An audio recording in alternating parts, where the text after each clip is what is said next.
Good morning, everyone. I want to welcome you to the third and final day of the Einstein Forum Conference on Judgment. Since we have 3 speakers before lunch, we are going to try to keep to time. It is my great pleasure to welcome you this morning to our first talk, Bettina, Stangneth.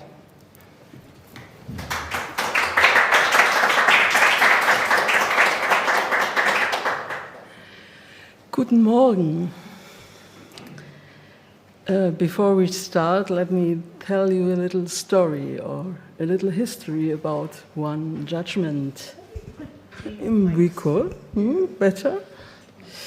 Nearly 2 years ago, I had a long and deep discussion, serious, with myself, and we both made a serious, outstandingly wise decision. I would never write a lecture again.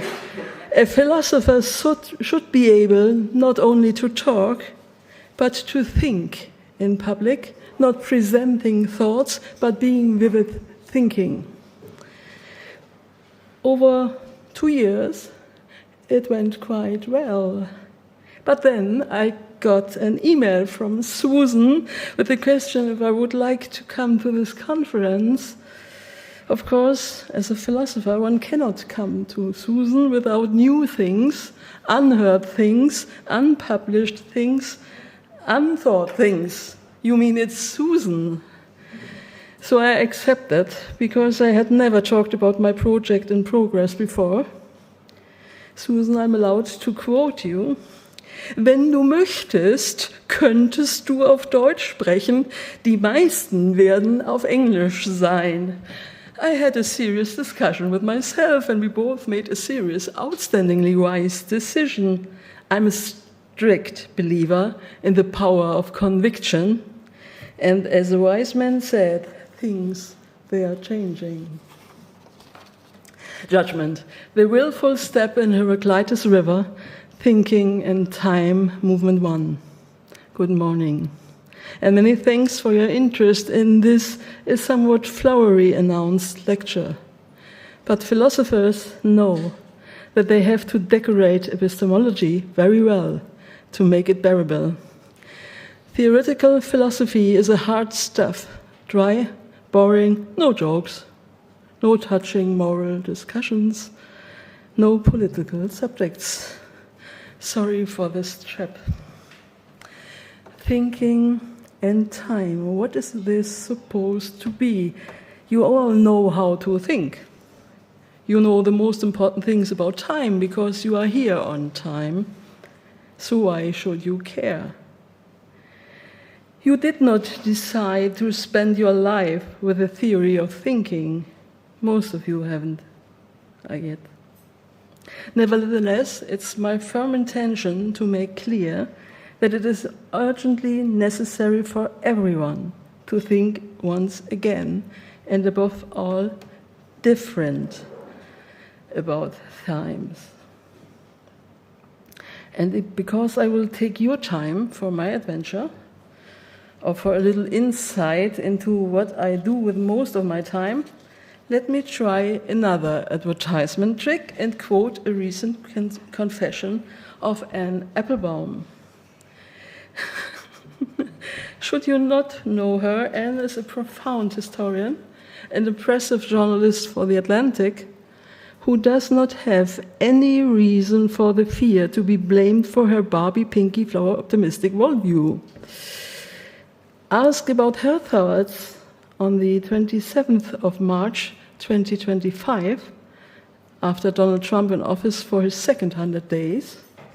She said, and I quote, "We all expected some version of what Orban did in Hungary, or what Erdogan did in Turkey, or what Chavez did in Venezuela. They all are boiling the frog. You make little changes here, little changes there, and nobody cares. And in the end, the frog is boiled, and you have no democracy anymore. But this is happening in the speed of light, at the speed of light. I don't think anybody imagined, including me, I did imagine that you could manipulate the Congress, and you could play games, and you could eliminate institutions, but I did not know that you could take a team of 19-year-olds and walk into the Department of Treasury and change the codes of computer and cut payments to programs that Elon Musk dislikes, regardless of what the president says. It's the speed of that. It is the speed of it that's unusual. I mean, the kind of stuff has happened in other places. I just don't know if it ever happened so fast. I mean, we are what? 3 months? End of the quote. The moment time is mentioned, we tend to think of ourselves. As heirs of the 19th century, we are trained to equate time with history. When we are thinking of time, it's first of all our lifetime. Humans are being in time. And don't worry, I will not talk about Martin Heidegger, even if I'm writing a lot about him at the moment. We think that we are better prepared for our time because we have some knowledge about other times. We are convinced that we have an advantage because we know what has been important for special kind of leader, and that we know their motives and aims and their weapons and their tricks as humans. Nevertheless, we believe that humans probably have to behave better if they care for their eternal place in history. And obviously, knowledge of past times makes us really capable to recognize important patterns and, yes, to make adequate judgments.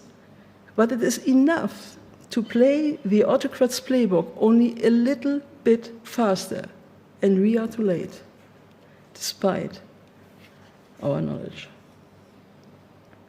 Of course, humans knew already on that not all judgments are right or good or useful. But one of our philosophical dinosaurs was sure that he found the perfect solution: how to prevent wrong decisions. René Descartes wrote about it in 1641. 1641. And please allow me to give you the sloppy short version. What do I have to do if I like to eliminate wrong judgments? Of course, he answered in Latin, abstineo a judicando. So it's quite easy. Don't judge. Don't judge until you are absolutely clear about the subject and your knowledge. If you take your time, the moment for better judgments will come. Until then, keep your brains still. Already Descartes knew that this is not the solution for all human interests. For some, it's a capitulation, because in some cases, there will never be enough knowledge or even competence to judge at all. We are highly interested, but have no clue if we talk about subjects like God, for example, or about any naturally unclear things beyond our sensitivity. Therefore, we have tried at least to define kinds of barriers for judgment, doors that nobody should ever open. The nowadays infamous red lines. Of course, one can have deep doubts in the method of red lines. Vladimir Putin, and we all together with him and against him, have declared and ignored so many red lines that one could knit enough red sweaters out of them to bring our soccer team through the winter, and many more than one. Or as the English commentator James O'Brien recently said about Donald Trump, we are going to run out of Rubicons. My sentence of the year. We are going to run out of Rubicons.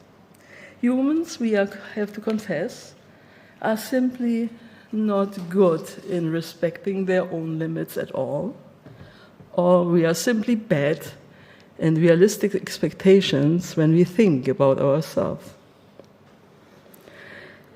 Of course, we have good reasons to fear bad judgments. Once made, our judgments are hard to get rid of. Our brain is delivered without a delete key.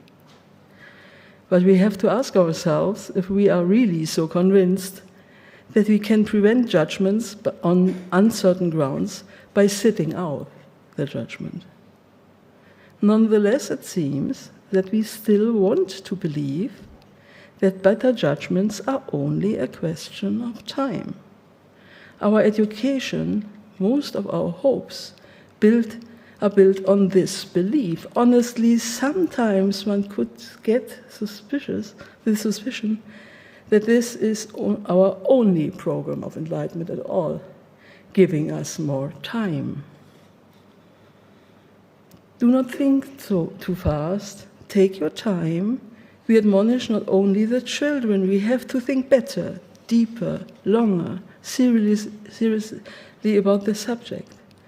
We trust in conviction and want to believe that we need only a bit more time to convince everyone if we are convinced that we know the right way. But between us, the experienced thinker we all may be, please, honestly, how many times do you think you would need to convince the autocrat of your choice to become a democrat and behave like one, or even respect one single human right, or convince some of his voters? We are in Germany, you know, so if you like to make the test, try to convince a Holocaust denier that the mass murder really happened. I'm nearly 60 years old, so I can assure you my lifetime was not long enough. For some people, I've tried to convince with every available argument and source. But even more fundamental, I think there is an important misunderstanding about our ability to judge. If Hannah Arendt talked about a lack of our will to judge, if we talk about the power of judgment, we tend to believe, like Descartes, that it's a question of our will to judge or not to judge. But obviously, humans do not have this choice. We are judging non-stop. Judging is one aspect of thinking itself. Not without reason, philosophy in its core is a theory about the different forms of judgment. Of course, we can distract ourselves, waste our mental power for millions of empty thoughts without consequences for the world and us. Most of all, we can decide not to talk about it. But as soon as we are thinking we will make judgments, the only question is which judgment we want to take serious enough to take it or sell it as intentional choice, even if it's not. So let us start again. We are trying to equate time with history. We learned to understand ourselves as individuals, as cultures, as species in and from context. We are locating ourselves and our decision within world historical dimensions as we like to locate different attitudes of mind in time too. If someone mentions thinking in time, we expect the attitudes of thinking in maybe different times. Even if most of us are not so funny as Mr. Jakubowski in the movie based on a piece of Franz Werfel, who confronts his anti-Judaistic travel companion with the charming compliment, "You are without a doubt one of the finest minds of the 12th century. Unfortunately, I am living in the 20th. We try to organize ourselves, our institutions, and even conferences in time. We are distributing time to compose events. But this is not the only time we have to take serious. In other words, there is not only the time we take, or give each other for thinking, there is a time our organism needs to think, if we like it or not. And this time differs considerably depending on which thinking tool we are talking about. Have you ever asked yourself which one is faster, reason, ganz Vernunft, or understanding, Verstand, sensibility, or judgment, inductional, deductional, abductional thinking? Footnote for the overwhelmed, abduction is the movement of thinking when we pick out an idea that could probably be used as a good hypothesis. But it's not really important if you prefer other models of the mind than Kant or Peirce, as I do. Take your preferred one and try it. Look at thinking as a phenomenon itself. Try to describe its tools as objects, as Gegenstand, something simply there as a fact that you cannot change, only observe. How does the movement of thinking feels if you judge? How does experience, reason, or perception feels? What can speed up it or slow it down? Think about time as needed time, not as chosen one. Try to describe the experience of thinking with the use of temporal categories: speed, rhythm, beat, timing, pulsation, singularity. A few years ago, there was no need to think about these questions. It was only an early special interest of a few neuroscientists, or the unrealistic idea of an anthroposophical teacher requesting the children to dance their name. A serious philosopher would not have asked you how thinking feels.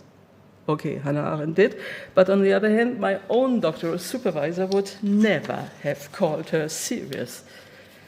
If you read Plato, Aristotle, Descartes, Spinoza, Kant, or a few forgotten thinkers again, and do it carefully, you can find very short tries to describe their thinking experiences. But there was no urgency. Consider to occasional interest in intellectual dysfunction due to illness or drug experiments, humans share the more or less same experiences. And as ever, when something seems normal to us, we do not have much interest to ask further questions. But today, we are confronted with the first artificial thinking tool that became independent from our body-mind cognitive apparatus. Large language models have been built according to our model of only one thinking technique we naturally use, language, and only so far as we found it useful to build and as we have understood it yet. I guess our colleagues this morning will tell us more about ChatGPT, its possibilities and limits, because a technique essentially based on the application of stochastic has the same limits as every probability calculation. It makes no sense to use it for the past, even it can only operate with data from the past. But I do not want to talk about the AI literacy. We all should care about very fast, and not about human fears, how these new techniques could be misused and mislead of some of us. I like only to draw your attention to a new possibility and necessity to learn more about our ability to think. Let me use an oversimple description. ChatGPT is like a gear we built outside of our thinking mechanism, and we can observe now how it works if we are playing around with speed and rhythm. Our many different thinking cogs are embedded in a gear that is so powerful because it is an astonishing synchronization of very different cognitive movements linked together for different energy transfers, building a highly flexible system. A simple mechanism like a clockwork would never empower us to orient ourselves in the world, the other unbelievable complex and transformable organism we know. You may remember the famous sentence from Johann Wolfgang von Goethe, and the stolen von Plato, by the way. Und wäre das Auge nicht sonnenhaft, die Sonne könnte es nie erblicken. And if the eye were not sun-like, we could never behold the sun. Our cognitive system can only behold the world insofar as our thinking abilities are essentially dynamic movements too. If we like to understand why some humans with the same cognitive system as ours can be able to act faster and more efficient for their own and even strangers' ideas, it might be a good idea too to learn more about our thinking dynamics before they will destroy more than we could ever rebuild. What has to be done? We have to examine every single organ of thinking, observing its different dynamics alone and linked with every other. And we should look how philosophers wrote about it before. We can and we should develop a habit of paying attention to time and timing in our thinking processes. I do not have to mention that describing thinking relative to time this way is a huge task that an individual can only start but never finish alone. So now you know why I gladly accept Susan's invitation to talk about it today, before bombarding the world with 1,000 pages work, if I live long enough to finish it. Susan always says, keep it short, we need time for questions. But let me at least try to describe the function of judgment under the aspect of thinking as synchronized multidimensional organs of cognition. Not only to fulfill my task as obedient guest of this conference and Susan, but to show the enlightenment power of this approach of thinking in time. Try to think about our ability of judgment as a couple, or if you have driven cars as long as I have, as a clutch. If one has to connect things working different and in different speed effectively, one cannot glue them together without losing the energy at all. One has to couple and decouple them, and the coupling process needs the opportunity to separate different parts and fit them together to best energy transfer for various purposes. If we are interacting with the world around us and with us, we have to ensure that our model of reality is linked with our model of knowledge, which both should better be related to reality. We have to synchronize our reality monitoring with the judgments about the world, with our self-monitoring, our judgment about our judgment, in a flexible, recursive fashion, because both the world and our thinking are permanently in motion. And yes, it is absolutely permitted for a moment to admire us here. The fear that artificial intelligence could really compete with us will not only let us fail already the first semester of logic, it is simply science fiction. Only the construction of experiments would consume more space and energy we could ever produce. It is simple. One needs an under-complex model of human thinking to overestimate artificial intelligence. And should you really construct such a thing in 1,000 years, call me and I will buy you a tea. I guess now you know why philosophers have a kind of love-hate relationship with judgment. Judgment is the ability to put thinking to an end while we will never have one. We know that our knowledge of the world will never be enough, because knowledge is only an imagine of yesterday's world. It already needs courage and the will to take these risks. One has to dare this step into the river that we probably do remember, but in fact not know. Heraclitus may have been a fussy philosophical freak, but he is right. One cannot step into the same river twice. Judgment is the venture to try it anyway. It's the risk to take two systems in endless motion as if this could be a stable ground. We have to risk what we can never justify before our inner court, so we try to hold these risky periods short. Every application of our knowledge is changing the knowledge. It could never work without self-doubt and humiliation, like reading or listening. We have always the strongest desire to edit the text, to make it fit to our mind, but we will never really read or listen if we are not editing our mind.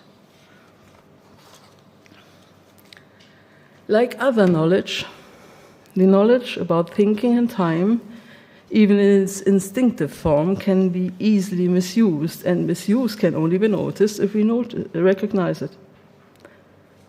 Obviously, we are making this experience today, that some humans are highly skilled in what novelists and film directors know under the name of pacing. Pacing is the manipulation of humans through time control, the control over our perception of thinking and emotions. If we try to explain pacing in the simple way to children, we let them listen to Baruch Smetana's Moldau or watching a Hitchcock movie. Two simple and easy recognizable examples how effective pacing can be. One can really think of an autocrat as master of time.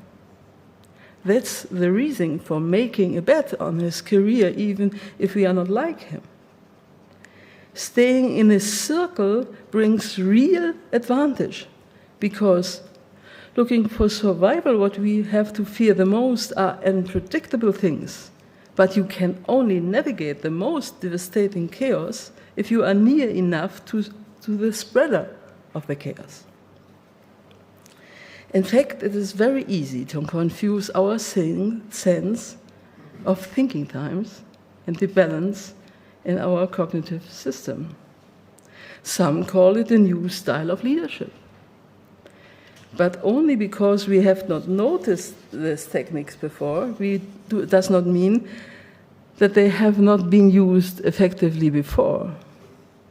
You know, one can hear it often nowadays that Donald Trump can be understood in an analogy to Adolf Hitler, that our times are similar to the 1930s in Germany. But I cannot stop but wonder if we should try to think other way around and better check the image of Hitler in our books with the Trump experience today. If you'd ask me, it is absolutely possible that we have overlooked something important in our attempts to understand the past. We tend to believe that there must be some conviction involved when someone is getting more and more power than others. But persuasion or a somewhat mystical belief is not necessary. One do not have to convince or bewitch people or corrupt them. It's totally enough to disturb the balance of our cognition system by playing with speed and timing, and even someone who is a very skilled and trained thinker will fail. On contrary, the more one trusts in one's own skill, the better thinking can be used to destabilize someone. 3 well-paced lies a day together with the trigger of cognitive dissonance, can destroy the best news media outlet, informing itself in best intentions to its death. You cannot only properly chronicle reality. You cannot. As Susan said in her opening speech, how can I say something valid today if tomorrow everything can be different? Of course, that's the normal life, as we all know. But we are not only capable to remember this anymore. Judging in a world of mistrust is so difficult because we most of all distrust our own ability to judge at all, as if we were ever so sure that we can be. Susan, you beautiful mind, why did you want to study philosophy? During my first car driving lessons, I feared nothing more than the clutch. It was easy to press and to break the contact between the engine and the transmission, but it was more difficult to couple them again. Do you remember this strange noise if you do not did it right? I'm sensitive to sound, so I fear to shred the whole thing, and everybody else will hear it too.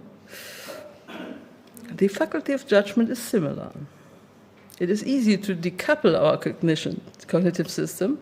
No rubbing, no scratching, no misjudging, nothing to notice. The car will only move if you have parked it on a sloppy road. That's why we cannot take our hand off the handbrake when our body and mind are in free wheel. In therapy, with people who are bothered with chronic illness, it's a good advice: do not waste your low energy for the fight against the reality of the various symptoms. Learn to dance with it. Remember how to dance with the borders of reason, not fight against the barriers instead. Sometimes it's the only way to get back the control. There is, and we have more and more evidence, that the influence thinking has on our organism is essentially linked to the experience of the timing of thinking. It seems to be more important than what we are thinking. The rhythm, the break of it, of our cognitive orientation towards us and the world influences the manifestation of what we imagine. So the main problem of our understanding of the relation between mechanism and organism, not at least of our human existence, could not be the question of being in time, but the question of thinking in time. But for sure, we will never be able to construct a real artificial intelligence if we do not understand the dynamics of our cognitive system.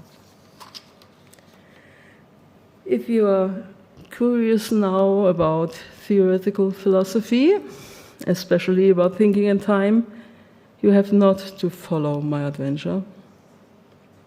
All you need is to remember it and start observing the movements of your own thinking. Then you can wait if there's something to learn. Simply listen to the music. Many thanks.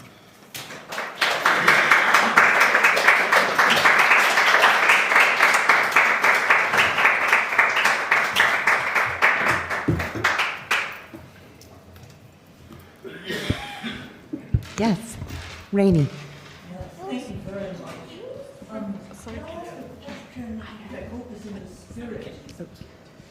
Could I ask a question that I hope is in the spirit of what you propose, a kind of phenomenology of thinking, of paying attention to thinking as Gegenstand? Probably the kind of thinking we do fastest and which produces the most certainty is the kind that Descartes loathed, namely what we now call intuitive judgments. Those are the judgments which happen so quickly, prestissimo, that we are not even conscious of the chain of reasoning which led from perception to the judgment. But they are also the judgments which we feel to be the most certain. They are the hardest to dislodge. And I'm wondering why philosophers, probably before Descartes, but certainly beginning with Descartes, have been so distrustful. If there was one thing that Francis Bacon and Descartes had in common, it was their suspicion of Voreiligkeit, the tendency to leap to premature judgment. And I'm interested in your thoughts about this strange coupling of the fastest kind of thinking with the highest degree of certainty. I do not think that this is the fastest tool of thinking we have. We have some philosophers writing about it, including me. Socrates, Kant, of course. The fastest of our tools is reason, is Vernunft. Vernunft is not talking. Reason do not give you great advice or pictures of the world to build or something else. Reason is the daimonion of Socrates, sitting on your shoulder and shouting very loud if you are in cognitive dissonance. And this is the fastest tools we have and the most stable as we know. It will not say you what you have to do, but it will say you very clear that you want to do something that you are not convinced about yourself.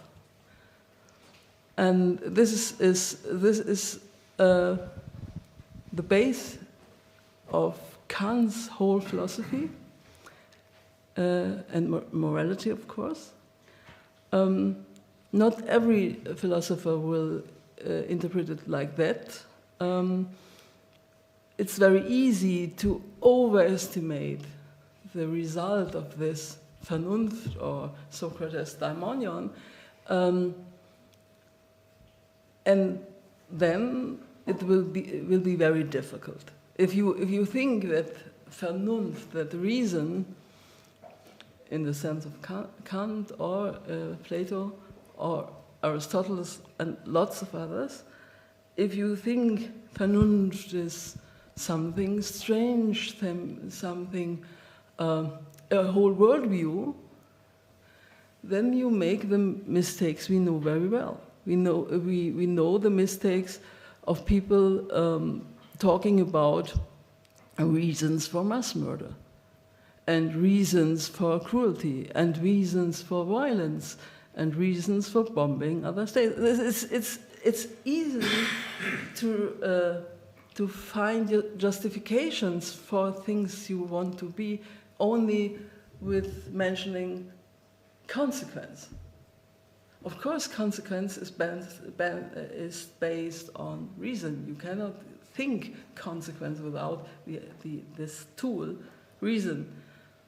But it's a control tool for consequence, not consequence itself. And the problem with the speed of these tools is that you cannot argue against it, even inside of yourself. As you say, we are totally clear in the moment what we are thinking in this moment, and what our thinking does in this moment, and only in this moment. But the results and the pragmatic approach is something different, and because people like to mix up, this is the biggest problem of this idea behind thinking in time, to make it tool for tool for tool for tool, piece for piece, cog for cog, motion for motion. We have this idea that we can think about our cognitive system as a clockwork, and to see stable clocks, stable parts of the clock, stable idea about the engine behind it and the power, and that we can, like children, separate our pieces and we'll never get them together again, or do very bad things with them. But we cannot really fix the single tools of our thinking system. Mm-hmm. And finding this balance between naming a tool and understanding a tool and using it, it's all the same if you are a thinker. This is a real task. Of course, it's much easier to talk about tools. It's not so easy to talk about movements, interaction and related movements. And I think we have to find our own terminology to talk about it, using whatever model of mind we like. It's not as it's very interesting and very important that we do not have to become Kantians to do this. If you ask me, it would be a good idea to, but this is or follow one of the Kant scholars, Charles Sanders Peirce, who did it. But Kant, if you ask Kant, there were two professions he admires, really admires.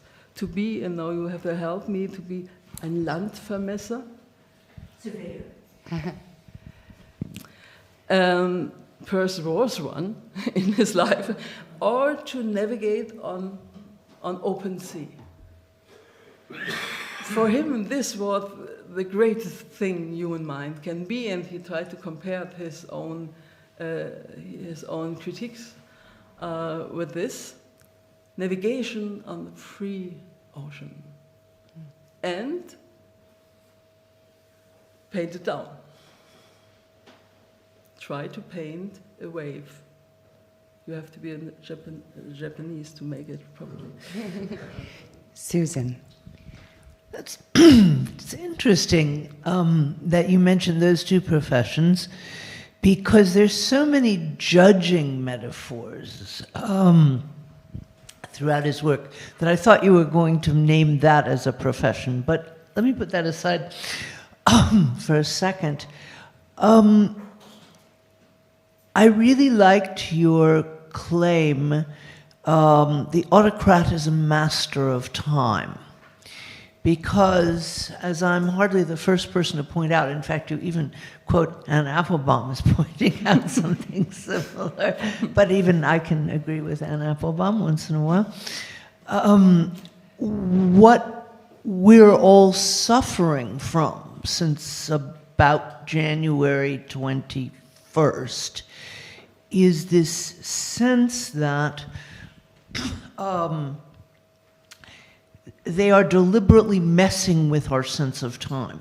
Yeah. We don't have time to be outraged. Okay, outrage is an emotion. It takes space. Yes. You have to read it. You cannot physiologically sustain the amount of outrage that we ought to be having. Sean just said he had to rewrite his paper that he's giving this afternoon, given the Supreme Court decisions yesterday. So I don't think that this is, you said, if I understood you correctly, that, you make a judgment and the world is different the next day. I don't think that's normal. I think we're living in a state of extraordinary abnormality with regard to time. And I wonder, it's clear that that's deliberate. They've figured out that this is doing something to our very thinking. And I just wonder if you could say a bit about that, because it sounded like you were first agreeing with that, and then you said, well, it happens all the time, and I think something new is going on. Yes, something new, not new, but a special technique is going on here. And it's a game with the insecurity about our knowledge too. It's a very complex game with our trust in ourselves. It is our reaction to this chaos and to the stupidity and to the real dumb things and decisions are so cruel because we really know that they aren't decisions.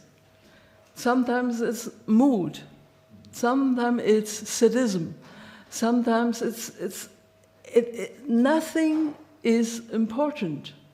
For us, as thinkers, we're always looking around for the important things to use them to coordinate ourselves in the world and to find a way to survive the day. This is normal for us, and this, sorry, I like to quote Martin Heidegger anyway.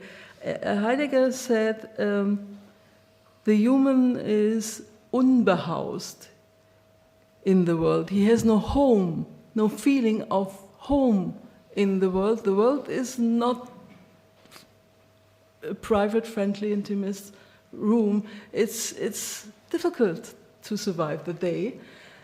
So we depend on the moments and the places we know and we can deal with very, very predictable. Politics, organizations are such ideas of construct stable orientation points, coordinates. And especially these points are in danger because someone has recognized that we depend on them so much. And so both is right. We both, we know each other, started philosophy because we had questions and wanted to find out how to deal with insecurity and with unreasonable things and people. And this is for us, this is our game, this is the thing, this is our life, this is the thing we are doing. But if someone knows this, one can use it as weapon against you. And one thing is very important if you want to realize, if you want to be an autocrat, you have to learn some things. And one of the things you have to learn is the art of shamelessness. You should not have this feeling of little Bettina learning to drive a car and doing the coupling wrong, or too fast, or too slow, or whatever, but loud. You do not want to be seen in this moment. You want to be in the flow, nice. If you want to be an autocrat, you could not have this luxury. You have to play with the scratch, with the sound, with the rubbing. You have always to look for the scratching, for the misjudgment. You need the misjudgment. You need misjudging. You have to be misjudged every single minute of your office time. Because only if the people misjudge you, they will get the problem, not you. You will not get a problem. You will do it. Only thing you need is a special interest in me. Me and my position in the global history and my eternal place in the world. This is the problem. It's a conflict that our most powerful tool is used against us. Right. Oh, not because of the content of doing, but of the movement of doing, of the pacing of doing. I had a talk with a journalist in the United Kingdom, and he told me this problem about that they are unable to even chronicle reality. You have an American president making a speech 8 o'clock with a huge lie.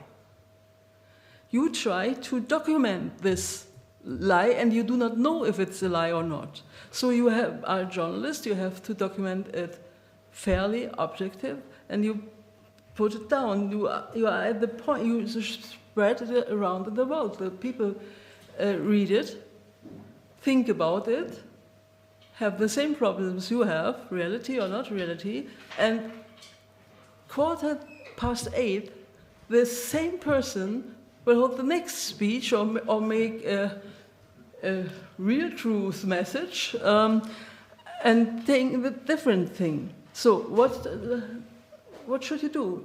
To document that the message 50 minutes ago may be wrong and you are fool, or that you document the next thing and spread the confusion. You cannot spread anything else but confusion. Facts are confusion. The fact of a speech can be this is a dynamics so unbelievable fast. And what I try to make clear is that some of you know I'm a part-time historian as a hobby, and yes, as a kind of hobby. And the beginning of the Nazi era of Hitler Germany is not so different. I understood lots of things about Hitler when I look at today news and the problems, far more than I understand about Trump. If we had done our job in writing the chronic of the Hitler Germany time better, we could have been better prepared, I guess. It's the problem of a historian. You cannot experience what you described, to be angry, to be embarrassed, whatever. You do not do, and we forget it very fast. And Trump is playing with this. One day you have a bit fun with his very happy birthday party, and the next day you should talk about so many soldiers in Washington, but you cannot remember it anymore because you are bombing Iran. And this is not a question of the cruel decisions or the different contents you have to talk about. It's a consequence that you are confused in your system. Your system of cognition is out of balance. And of course, the first reaction is to press the clutch, to say, do not judge. Do not judge. Moment. Give me a moment. What has happened here? And this is the trap. If you press the clutch, this is the trap. If you think this is a time to,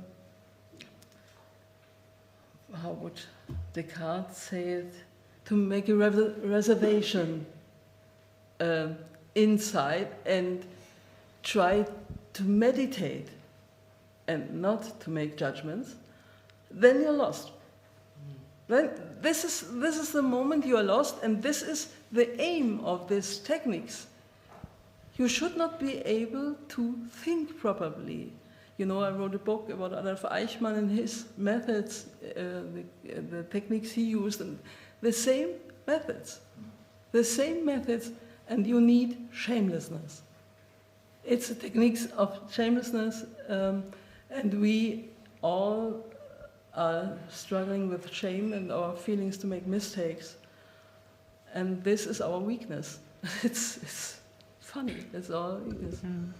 Okay, next question. I think we're going to take two questions because we only have about 10 minutes left. Yes. So I would like to come back to the topic of time and thank you so much for introducing it into our conference, especially as now Susan has made so clear that we are living in a state of exception or confusion, whatever you might call it, which has become a kind of normal status quo. And in this context, I think it's really interesting to reconsider fast thinking and slow thinking. And this has been conveyed to us, or at least to me, through the philosopher Kahneman, who makes these distinctions, and he says we have too much fast thinking, we should more opt for slow thinking. But in this context, I'm very grateful to you. We talked about fast thinking yesterday with intuition in positive ways. Now they come back in very negative ways. Here I'm very thankful that you lead us back to Socrates' daimonion, because the way he describes it is very important. He says, this daimonion interferes with my thinking, but it never supports anything. It always criticizes it. It holds me back. So reservation or whatever terms you are introducing here, very interesting to relate this to Kant, I think is so important. And now we have to find out means in which to make this daimonion more effective. I mean, that it is a resource that probably everybody had. It's more of a moral intervention that people have inside themselves, but we have not discussed this at all in a larger context, and I think it should be made more prominent. And here I see a distinction between justification, which is always going along with what we want to do or think, and legitimation, which is a totally different logic. Okay. Yeah. We'll take one more question with Ben, and then I'll have you answer because we have a few more questions. Yeah. This is not my question, it's online from Tu Kai Chu. What does your example, the moving of a car parked on a slope, have to do with thinking in time? What does the slope add to the knowledge of the car is going to move? And how to apply that to thinking in time? Do you mean to use it in the same spirit as Heraclitus does about the inability of stepping into the same river twice? That's the question. This is a very complex question. Let me answer the first question first, because 14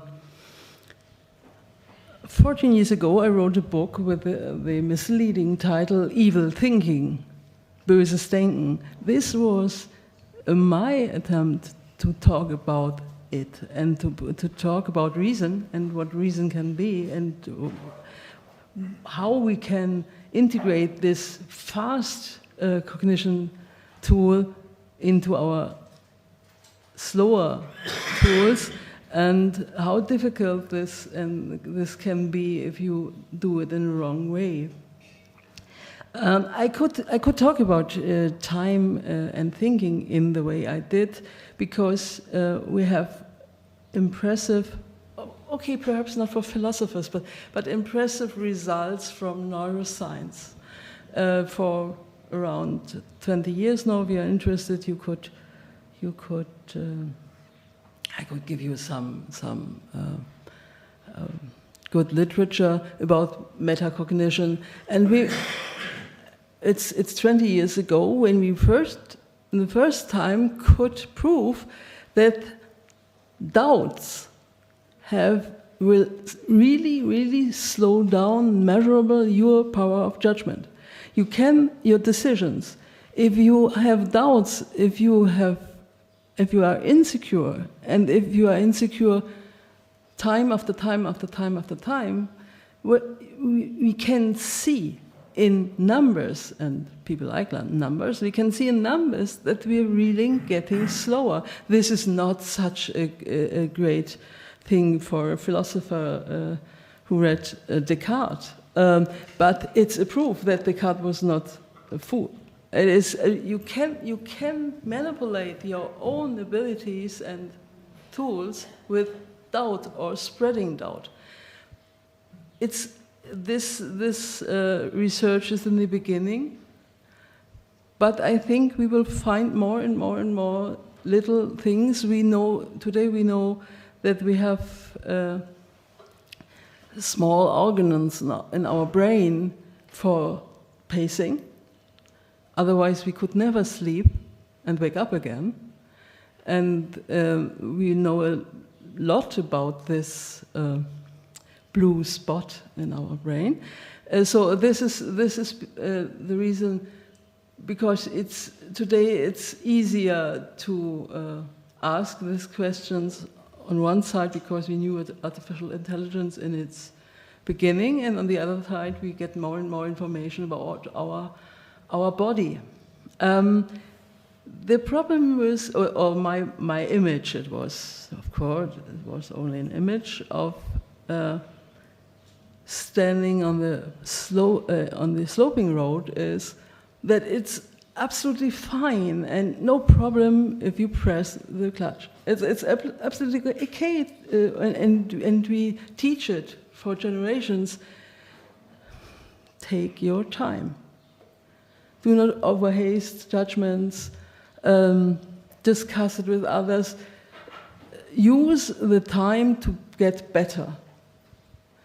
But you cannot dare this if the road is a danger, because you are in fear that you have no brake, because you have pressed the clutch. And I used this image because I think this is the problem. Our problems we have today, or confusion of the mind, our disbalance of our system of cognition, would no problem if the world is peaceful and we had no autocrats around with their own aims. It's no harm. But it can be, and it can get very difficult and very dangerous in this moment. We know each other a long time. We rage a lot about things and about stupid thoughts and about stupid books and about good books. It was no problem. In this time, it was no problem. But today, it is a problem. But what we has to see separated very, very clear is that our term of time is a concept of the 19th century, and we all learned it with Hegel, with all them. Time is history. Time is not only history. Time is a measure. You have a watch. This watch do not show you history.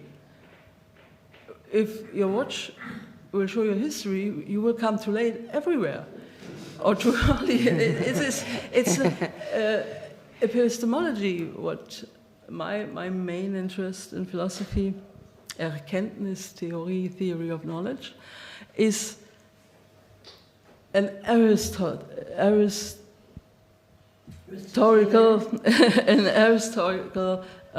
attempt. It's our brain is our brain for many, many thousands of years now, and we cannot see real changes. And we can train some methods of thinking, some patterns of thinking, but we cannot speed it up at wish. And this is the problem. You cannot expect that your sensitivity will be as fast as your reason will be. Never. And if you do not think about it and overload your tools with tasks they cannot solve for you, then we have always problems. So this is the reason, because we have to think about the history of thinking and the history of models, but we have to think about the reality of our organism. And I can only warn you to think about thinking only as operations of your brain. We are thinking with our whole body. And yesterday we heard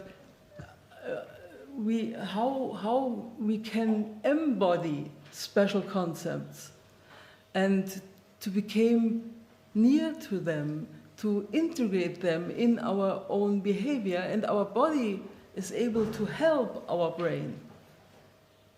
If we manifestate images, if we manifestate patterns of behavior, we can use our brain as a kind of,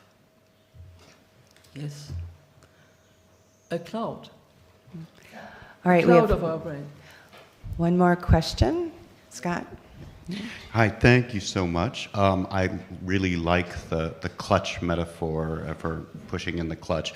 I'll mention that for Americans that are younger than me, those kind of cars are almost non-existent in the United States. So they Germany, the country of cars. Huh? But I certainly understood the metaphor. At least I thought I did. That's sort of my question. So you push the clutch. I'm not going to engage.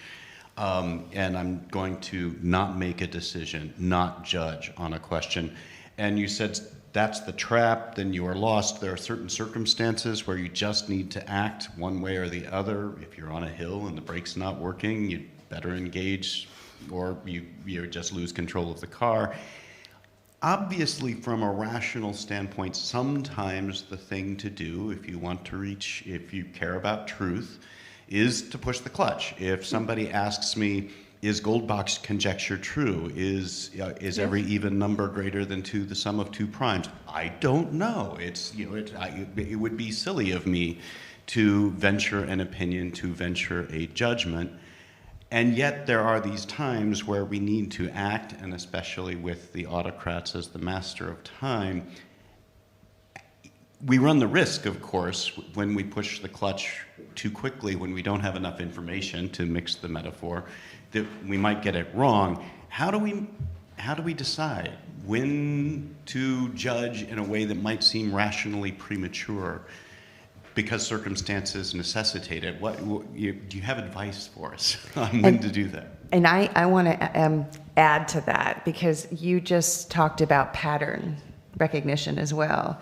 And I remember meeting a firefighter who said that for most normal people, when you are in a burning house, there are 2 reactions. One is panic, and the other is catatonia. Mm-hmm. People freeze. And what he said was very interesting. He said that because people have seen a lot of films about people panicking, they've learned to panic. And the standard catatonic response is becoming less and less. So in your model, and I think this is exactly kind of picking up on Scott's question, what is your advice? Do we watch films of how we survive autocrats and then learn not to be catatonic? Or do we have to accept that sometimes that catatonia is a human reaction to threat? I think I'm not in the business of giving advices, but one thing you can do is to recognize that this pressing the clutch, coupling, decoupling, is nothing special. This is something we are doing always. We are always doing. Think about you are go shopping in Potsdam and you see antiquities.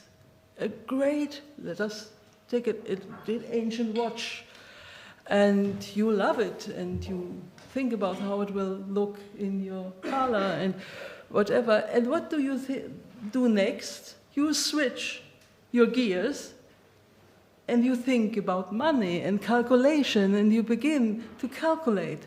And this, for Martin Heidegger, was a great question, how we can combine calculating with thinking. For him, thinking was a very German thing. You have not to think about it too much. And calculating was only counting numbers. And these are 2 very different things and tools of your brain, and only 2. If you start to count, you can count 12 of these tools we have unmixed in our cognitive system. And the dynamics between them has to be learned. Of course, it has to be learned. It is, I think you know people sitting at their desk and counting their own work to the death, because they are counting, or people, typical historian's disease is you want to write your essay, and the first thing, oh no, I have to go to the archive again. And you will go to the archive and go to the archive and collect data, and your book will never be finished. This is typical. We all know it. You know it in your own professions. One of my most loved distraction was, oh, I have to go to the copy shop. I need this. Okay, I read it. I have it in my brain. But anyway, I had to copy it to keep it before I can write. Why? But it is, of course, sometimes you have to go in the copy shop to keep it, to write next year. And this is nothing special. This is my idea of this thinking of time project, to make clear that this is something totally normal, and we should forget that this is something to fear. But we have to be aware that the environment is very important if we have the time to live long enough to think this way. And or if you win a holiday in Venezuela. This is a problem. This is really a real problem. And this is judging all the time. You make the judgments if you want to judge. You make a decision if you want to make decisions. And sometimes you have to make decisions, otherwise the lion will get you. And this is nothing special for our times, or for politics, or for law, or for courts, or for a doctor, perhaps, making a diagnosis. You have to make diagnosis very fast to help, but you know in the same moment that it is not sufficient, and that this can be the wrong decision. But you have to bring your thinking to an end. Hannah Arendt said, acting is stop thinking. You have to stop thinking if you like to act. And this is nothing cruel, or it's human. It's what we are. And it's a question of luxury. We have the luxury to have many, many tools to recognize the world and to collect data and to use our brain. And we, contrary to modern computer pieces, we have over 50. We can think about 50 content at the same time. A computer chip, our best computer chip, is at the speed of 7 at time, I guess. Mm-hmm. So think about the dimension of what we can do and what we have to synchronize. And this practice of synchronizing is the subject. This is the real thing we have to think about. How this works, how we can make it conscious, and what we can control and what we cannot control, and which tool of our thinking we can use to slow down or speed up the other thing in the efficiency of transformation of energy. Well, we have done a lot of thinking, but unfortunately we are out of time. But I would like you all to please join me in thanking Bettina for a wonderful talk.